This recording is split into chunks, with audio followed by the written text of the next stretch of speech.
My name is Rabbi Ilyse Kramer, an adult educator and Department of Corrections chaplain here in Wilmington, Delaware.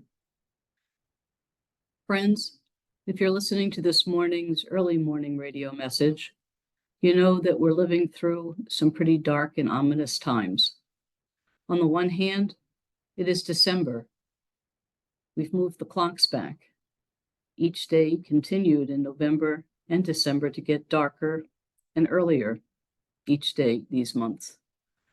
In our Torah readings, in the Genesis cycle around themes of darkness, with Joseph being thrown into a dark pit and then thereafter into a dark prison. Yet, we are all searching for the light. Since October 7th, many in the Jewish community have viscerally been feeling surrounded by darkness and for some, despair as well. And in addition, this past Shabbat, many in the Jewish communities experienced another stark and dark reality of having to go into security protocols of safety following a series of bomb threats made in Delaware, also Pennsylvania, and many other states across America. What does it mean to trade out our Torah light for the precautions taken to preserve a life? Sadly, darkness, fear, and despair is not new to the Jewish people. Jewish history has been often filled with such troubling and dark times, and still, the belief that only light can dispel such darkness has also motivated us to move through the journeys and through such difficult and complex times. Our Jewish textual tradition has baked into its central core the special sauce, if you will, standing up against darkness and despair, moving through difficult journeys, believing in the power of light to overcome periods of darkness. We just recently finished lighting the Hanukkah lights, where according to Hillel's teaching, proto-rabbinic sage who lived around 30 BCE to the first century of the Common Era, we're asked to brave the darkness and add light to the world, one night at a time, by increasing the light and our hope within ourselves and communities to help uncover new paths of joy, justice, renewal, and resilience in the midst of it all. It's a bit ironic to note how many holidays of light being celebrated in December throughout America in so many communities. All the while, as Jews, we are experiencing heightened times and acts of anti-Semitism here and around the world. But as Rabbi Nachman continues to teach us, though the world feels like it is indeed a very narrow bridge, the main thing still is not to fear. Trust, renewal, hope, and resilience serve as our lights to lead us on a new path, a path of courage. Author Brené Brown teaches us her wisdom in her book, Braving the Wilderness, where she writes, "A wild heart is awake to the pain in the world, but does not diminish its own pain. A wild heart can beat with gratitude and lean into pure joy without denying the struggle in the world. We hold the tension with the spirit of the wilderness. It's not always easy or comfortable. Sometimes we struggle with the weight of the pull, but what makes it possible is a front made of love and a back made of courage. Are we willing to brave such a wilderness, to stand alone in our integrity? Can we learn how to be in that wilderness, an untamed, unpredictable place of solitude and searching? It is a place as dangerous as it is breathtaking, a place as sought after as it is feared. The wilderness can feel unholy because we can't control it or what people think about our choices, but it turns out to be the place of true belonging, and it's the bravest and most sacred place you will ever stand.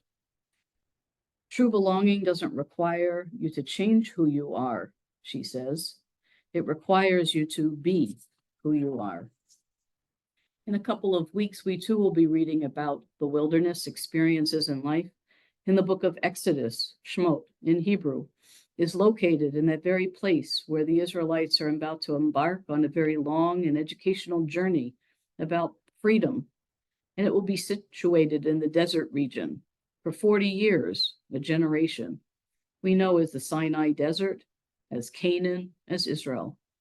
As our desert teacher will remind us again and again, this is a lesson about learning what freedom for what end means, not freedom to do whatever one desires.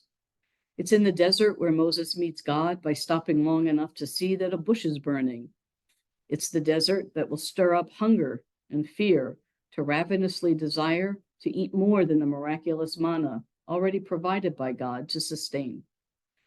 It's the desert that represents total unknown, as well as the desert that tries to teach trust in one's community, in individual choices, in leaders, and in God. It will be the desert where the entire community will experience both the awe and fear of a very close encounter with a God who both cares and commands mitzvot as a way of life that will ultimately transform this enslaved nation into an intentional community, that is, from Hebrews to the people of Israel, and with many, many, many more years under our belt, into the Jewish people. But it takes time to learn what authentic freedom really is, as well as time to turn the negative and destructive slavery experiences into new generations' memory, those who more directly knew not Egypt and such misery and narrowness. And yet, as a Jewish community, we remember, even today. When the COVID pandemic reared its ugly and devastating head, we were all thrown back into the desert mystery of the unknown. And yet our communities adapted. We took care of each other in the midst of such pain. We wholeheartedly befriended a technology that was already present, but perhaps not actually all known, or at least for many communities, not in the same old ways of meeting. We changed, we adapted, we turned towards hope and light, resilience and renewal, and in doing so embodied so many of the lessons of our ancestors over Jewish history, who also adapted to change, to find new ways of living that remain both continuous yet different than our past. And in doing so, we discovered new things to bolster and strengthen our holy communities, as we will continue to do so today and every day moving forward. As Jewish tradition teaches, a new awakening, a renewed existence will appear like the dawning of the day. Like the Jewish communities before us, we will be walking with our communities with a heavy heart, knowing of loss, tragedy, and pain. And yet, we will also remind ourselves that redemption, a new light, will come. At first, it may simply look like a faint glimmering morning star. But our teachers also noted this early morning light in the beginning will seem to grow little by little. And as it progresses, it will also continue to grow brighter and brighter. Why is this? As the prophet Micah reminds us, when I sit in darkness, God provides a light for me. Holy One of blessings, help us to augment the work of healing broken hearts all over the world. Bring your light and restoring presence to the dark places in our lives. Bring hope into our hearts that may feel afraid and or defeated. Bring love and compassion to all those in pain. And most importantly, give us the gift of faith and strength to recite with the psalmist, Lord, you light my lamp and illuminate my darkness. May your light of hope forever shine in the darkness. Show us glimpses of your presence with us, with comfort, with hope, and with peace. And let us say, Amen.